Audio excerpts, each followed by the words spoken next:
भारत माता की छाती पर छेद करने के लिए रात दिन आरएसएस और भाजपा के लोग तलवारें और त्रिशूल बांट रहे, भाई भाई को, हिंदू मुसलमान को लड़ाने की कोशिश कर रहे। ये मोदी, अमित शाह, मोहन भागवत आरएसएस या बीजेपी वालों के बाप का नहीं, ये बसवन्ना जी की धरती है, ये महावीर का देश है, ये गौतम बुद्ध की भूमि है, ये अय्यानकली का देश है। हमें नई पीढ़ी के लोगों को संविधान की सुरक्षा का, संविधान की जतन का, संविधान को अपने कंधे पर लेकर दौड़ने का जिम्मा वो हमारे कंधों पर है। वो रिस्पॉन्सिबिलिटी हमको उठानी पड़ेगी।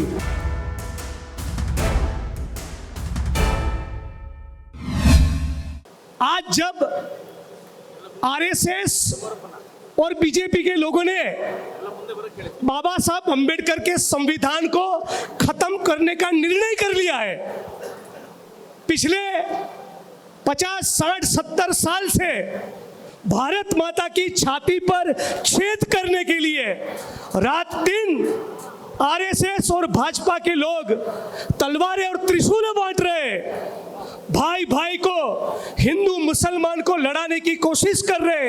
इन परिस्थिति में आप तमाम लोग जो संविधान की कॉपी हाथ में लेकर, संविधान की प्रस्तावना अपने हाथ में लेकर, संविधान के मूल्य अपने दिलों में लेकर जन जन को जगाने का काम आपने जो कर्नाटका की धरती में किया है, वो इतिहास के सुवर्ण अक्षरों में लिखा जाएगा। ಬಸವಣ್ಣನವರ ಭೂಮಿಯಿಂದ ಆರ್ಎಸ್ಎಸ್ ನವರನ್ನು ಓಡಿಸುವ ಸಂಕಲ್ಪ ತೊಟ್ಟು ಈ ಸಂವಿಧಾನ ಸಮಾವೇಶವನ್ನು ಮಾಡ್ತಿದ್ದೀರಿ. ನಿಮಗೆಲ್ಲರಿಗೂ ಕೂಡ ದೊಡ್ಡ ನನ್ನ ಅಭಿನಂದನೆಗಳನ್ನು ಹೇಳಲಿಕ್ಕೆ ಇಷ್ಟಪಡ್ತಾ ಇದ್ದೀನಿ. ಇದನ್ನು ಬಾಬಾ ಸಾಹೇಬರ ಸಂವಿಧಾನವನ್ನು ನಾಶ ಮಾಡಬೇಕು ಅಂತೇಳಿ ಅವರು ಸಂಕಲ್ಪ ತೊಟ್ಬಿಟ್ಟಿದ್ದಾರೆ, ಅವರು ತೀರ್ಮಾನ ಮಾಡಿಬಿಟ್ಟಿದ್ದಾರೆ. ಆದರೆ ಈ ಸಂವಿಧಾನವನ್ನು ಸಂರಕ್ಷಣೆ ಮಾಡಿಕೊಂಡು ಇದನ್ನು ಜನರ ಬಳಿಗೆ ತೆಗೆದುಕೊಂಡು ಹೋಗಬೇಕು, ಮನೆ ಮನೆಗೂ ಸಂವಿಧಾನವನ್ನು ತೆಗೆದುಕೊಂಡು ಬೇಕು, ಬಾಬಾ ಸಾಹೇಬರ ಚಿಂತನೆಗಳನ್ನು, ಸಂವಿಧಾನ ಚಿಂತನೆಗಳನ್ನು ಮನೆ ಮನೆಗೆ ಮುಟ್ಟಿಸಬೇಕು ಅನ್ನುವಂಥ ತೀರ್ಮಾನ ಮಾಡಿ ನೀವೇನು ಹೇಳ್ತಿದ್ದೀರಿ, ಇದು ಮುಂದಿನ ದಿನಗಳಲ್ಲಿ ಇತಿಹಾಸದ ಪುಟಗಳಲ್ಲಿ ಸುವರ್ಣಾಕ್ಷರದಲ್ಲಿ ಬರೆದಿಡುವಂಥ ವಿಚಾರವಾಗಿರುತ್ತೆ ಇದು. साथियों, आज का ये कॉन्फ्रेंस, आज का ये डायलॉग, आज का ये विमर्श इस बात के लिए है कि आगे का रास्ता क्या हो, आगे हमें किस दिशा में जाना है। बात बहुत साफ है, ये मुल्क, ये भारत भूमि, ये मोदी, अमित शाह, मोहन भागवत आरएसएस या बीजेपी वालों के बाप का नहीं, ये बसवन्ना जी की धरती है, ये महावीर का देश है, ये गौतम बुद्ध की भूमि है, ये अय्यानकली का देश है, ये रामास्वामी पेरियार का देश है। यहाँ सूफी संत भी हुए, रविदास भी हुए, कबीर भी हुए, नानक भी हुए, भगत सिंह हुए, सुखदेव हुए, राजगुरु हुए, अशफाकुल्लाह खान हुए। इन महान लोगों की ये धरती है और इसीलिए हम सभी का कर्तव्य है इस मुल्क को बनाने के लिए, संविधान के निर्माण के लिए, यहाँ लोकतंत्र को कायम करने के लिए जिन जिन लोगों ने त्याग दिया, जिन जिन लोगों ने काम किया, जिन जिन लोगों ने तपस्या की, 23 साल की उम्र में भगत सिंह जैसे क्रांतिकारी फांसी के तख्ते पर झूल गए, इस मुल्क को चंद सालों के दौरान मोदी, अमित शाह, आरएसएस, मोहन भागवत के हाथों हम किसी कीमत पर खत्म होने नहीं दे सकते। इस बात का हमें युवा पीढ़ी को, नए दौर के जमाने के लोगों को, हम सभी को संकल्प करना है। मंच पर तो वो सभी साथी है जो 25 साल से, 35 साल से, 50 साल से इंकलाब कर रहे हैं, किसानों के बीच में, मजदूरों के बीच में, दलितों के बीच में, आदिवासियों के बीच में, बीएनबीस के बीच में, क्रिश्चियंस के बीच में, सभी वंचितों के बीच में। अब वो रिस्पॉन्सिबिलिटी आपके और हमारे कंधों पर है। हमें नई पीढ़ी के लोगों को संविधान की सुरक्षा का, संविधान की जतन का, संविधान को अपने कंधे पर लेकर दौड़ने का जिम्मा वो हमारे कंधों पर है। वो रिस्पॉन्सिबिलिटी हमको उठानी पड़ेगी।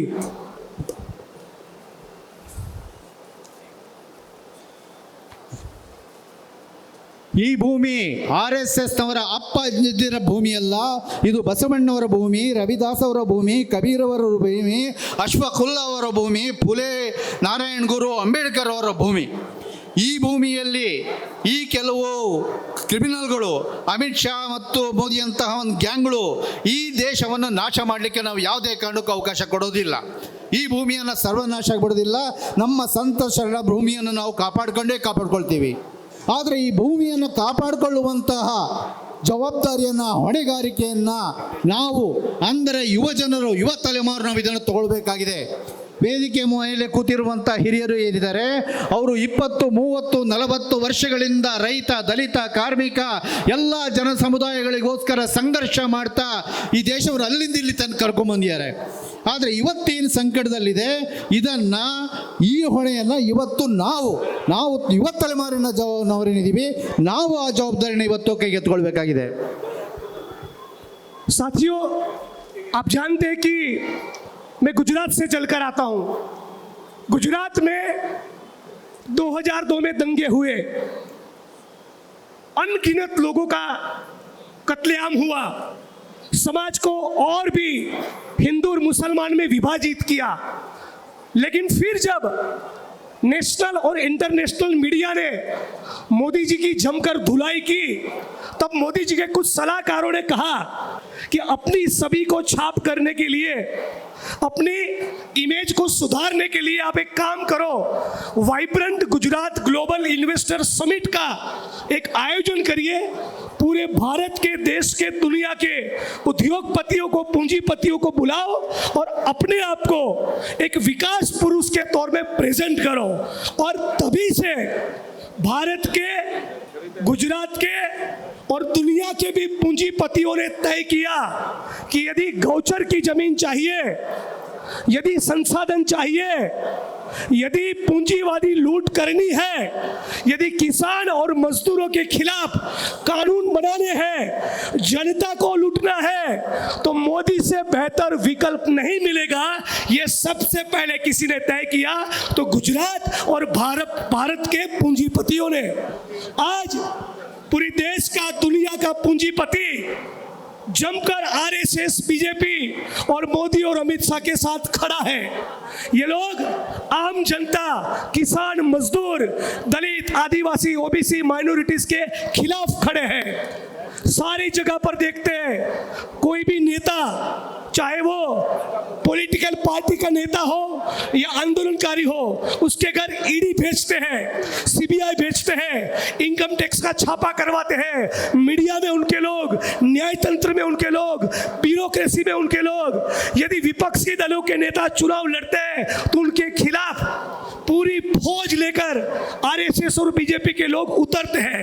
हर संभव तरीके से इन लोगों ने संविधान को कुचलने की, लोकतंत्र को खत्म करने की पूरी कोशिश कर चुके हैं. इन परिस्थिति में आगे का रास्ता एक ही है. हम तमाम संविधान प्रेमी लोग अपने अपने शहरों में, अपने अपने जिलों में, अपने अपने तहसील में, अपने गांव में, अपने मोहल्ले में आरएसएस के खिलाफ संविधान की शाखा खड़ी करें, संविधान के मूल्यों का प्रचार प्रसार करें, एक आइडियोलॉजी पर, विचारधारा पर आधारित एक राष्ट्रव्यापी, राज्यव्यापी संगठन का निर्माण करें. उसी से आगे का रास्ता निकलेगा. ನಾನು ಗುಜರಾತಿಂದ ಬರ್ತಾ ಇದ್ದೀನಿ. ಗುಜರಾತ್ನಲ್ಲಿ ಅವರು ಚುನಾವಣೆಗಳಿಗೋಸ್ಕರ ಅಲ್ಲಿ 2002ರಲ್ಲಿ ಹತ್ಯಾಕಾಂಡ ಮಾಡಿದ್ರು. ಸಾವಿರಾರು ಜನರ ನರಹತ್ಯೆ ಎಲ್ಲ ಕೂಡ ನಡೀತು.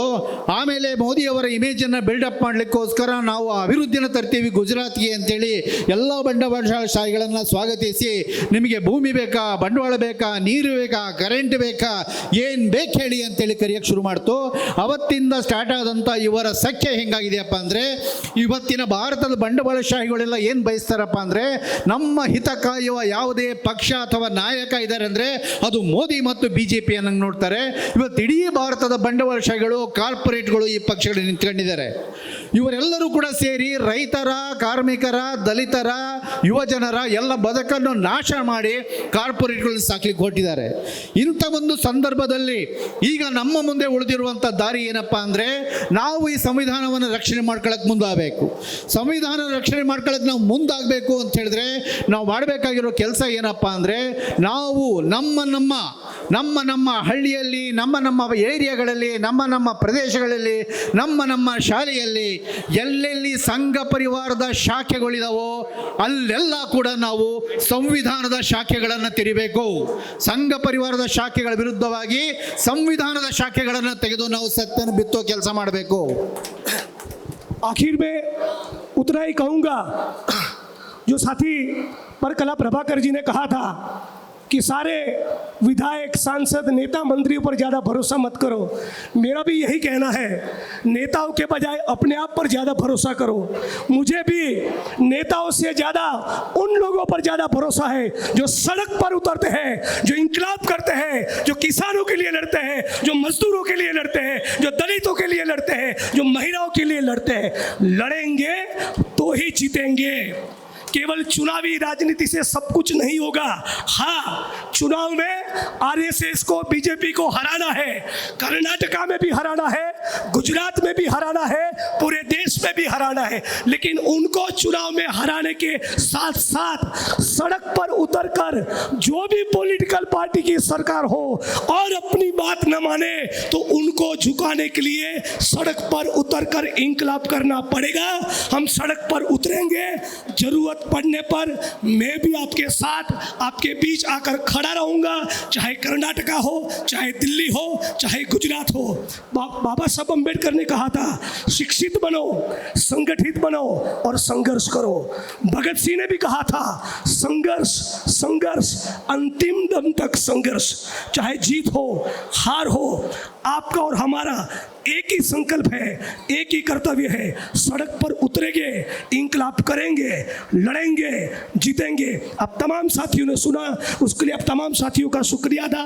बसवन्ना जी की धरती पर आप बार बार बुलाते रहिए, मैं बार बार गुजरात की धरती से आपके बीच में आता रहूँगा।